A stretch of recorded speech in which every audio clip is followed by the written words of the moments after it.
Hello everyone, welcome back to today's video. We're going to make a coloring book in Canva. So there's a couple different ways you can do this. So I do 8.5 by 11 coloring books, as I believe that's the biggest coloring book pages that you can do on KDP print. I know the other size that people use is 8 by 10s, but 8.5 by 11, even bigger. I think that's the size to go with. And so a couple different, you have to decide if you're going to use bleed or if you're not.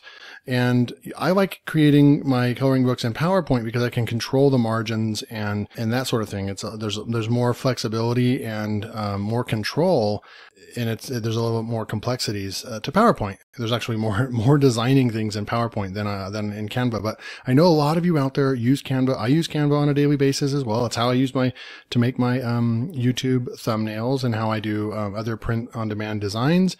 And so Canva is a really great tool, and you can also use it to create coloring books. So let's jump in. I'm going to create design here.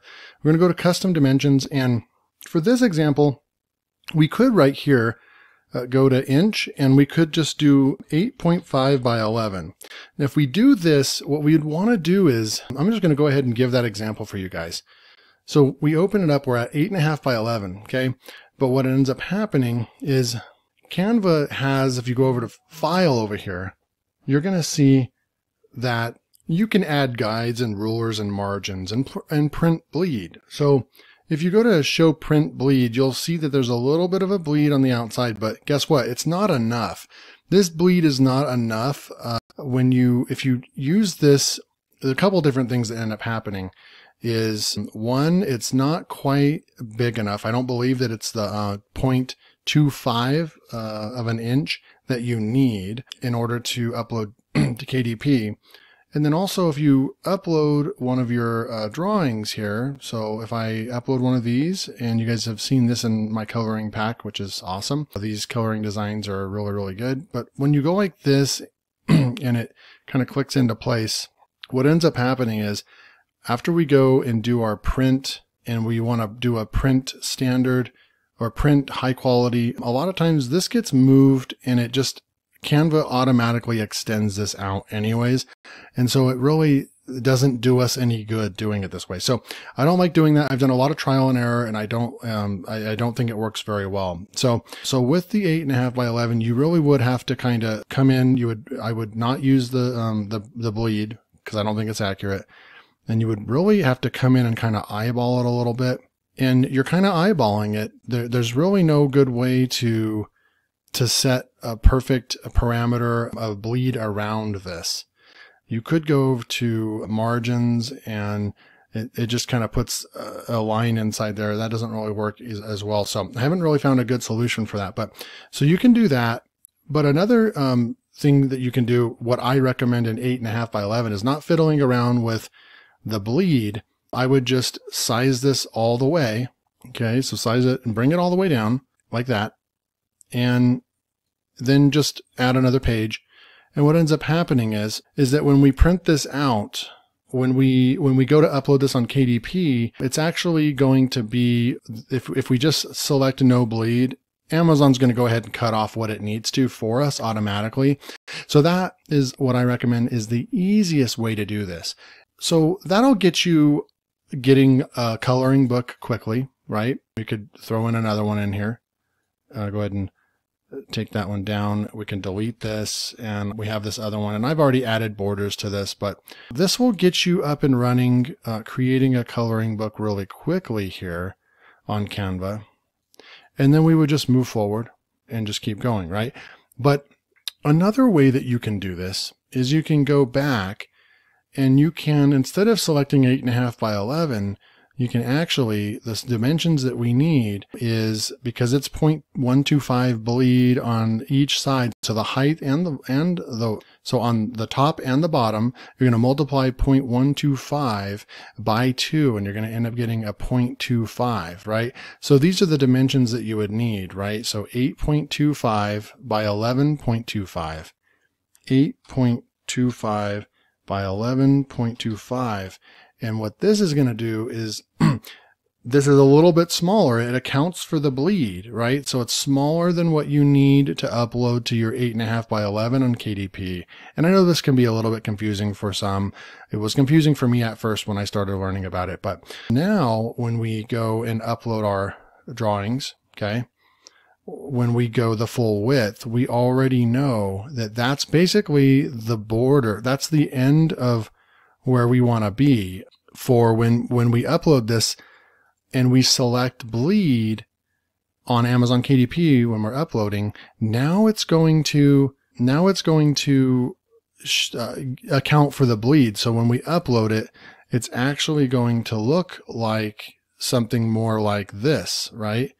When we upload it to KDP, it's actually going to have, it's going to look like this in your book. It's going to look real nice. So that's kind of just a trick. So you can choose either one, whatever's easiest for you. Doing kind of the math and kind of getting into that can be a little confusing. It may not be for beginners the best way, but just thought I would explain both. So here we go. So now that we've accounted for the bleed, we're going to go ahead and just put in a design. I'll just pick one of my designs. These designs here are from the gold package coloring book package that I have. If you're interested in those, go ahead and just click the link in the description. All right, so we're just going to go with this one. And what I'm going to do is just come up here and I can go all the way up to the border there and come all the way down. And then I'll probably just drag the rest of this down. Okay, so we have our background border there, right? If you wanted to, you could go to element. So here we go. So we got our first page here, right? And then I like to go and grab like a quote or something, right? So I'm going to do some 3-word quotes for this one. So always be honest. So we're going to pick some text. You can easily just go over to text here. You can grab some of this. They already have texts pre-done for you. We'll just click this one for now.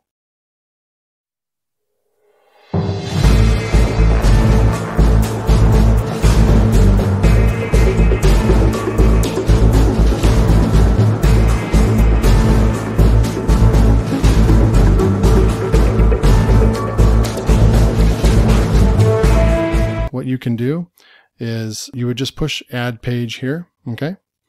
And once you do add page, then you can just, kind of pick some more text here and put some more quotes on here like that. And then you would just keep going. And you might even want to do a blank page in between. So, so there's no bleed through. So if you do another page in between, and then let's say like you have that first one and then this next one would actually just be, you would delete the elements and then you would have a page and then you would have a white page and then you would have another page with a design element on it. So you can make coloring books in Canva as well, just like this. I kind of want to just show you that you can use Canva to do it as well. But for the flexibility and the control that I have in PowerPoint, I do like to use PowerPoint more, but I do like to finalize my projects, and I'll do a lot of covers. As you can see, I do cover templates in here. I do my covers a lot in Canva, but I do a lot of my interiors in PowerPoint. So that's just a quick tutorial. And then of course, when you get your coloring book, and then you are limited to 100 pages in Canva. So, but usually with coloring books, you don't ever go over 100 pages anyways. You usually keep it around 50 to 70 pages for a coloring book. When you're done here though, you can go up and one thing to keep in mind too is that right here, notice that the text is black.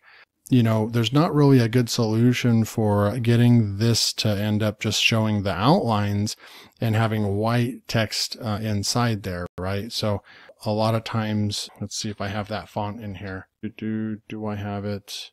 I don't know if I have that font. Canva's kind of having some issues today, but you might bring in a font that does have the kind of the blank white space in between, but you really don't have any control over that in Canva. So that's another reason why I'm not able to use Canva too much for doing coloring books. But I did want to show you what's possible. You can figure it out. You can use Canva to do some coloring books. But like I said, I prefer PowerPoint. But just wanted to give you guys another option. I'm going to also start looking at some other softwares as well to create coloring books out of, just to show you guys different softwares that you can create the coloring books from. That's it for this video. If you want to take your coloring book business to the next level, then check out my Coloring Book Backgrounds packs. All you have to do is click on the first link in the description and you will be taken to this page. There is a bronze, silver, and gold pack. The gold pack has 30 additional unique professional designs like these, and also comes with 2 done-for-you PowerPoint coloring books that are 52 pages in length. If you're interested, click the link in the description. You get access to download the files immediately. If you're new to my channel, don't forget to hit that like button and make sure to subscribe and turn on the bell notifications so you don't miss out on any future videos. I teach people how they can make money online in several different ways. Until next time, take care.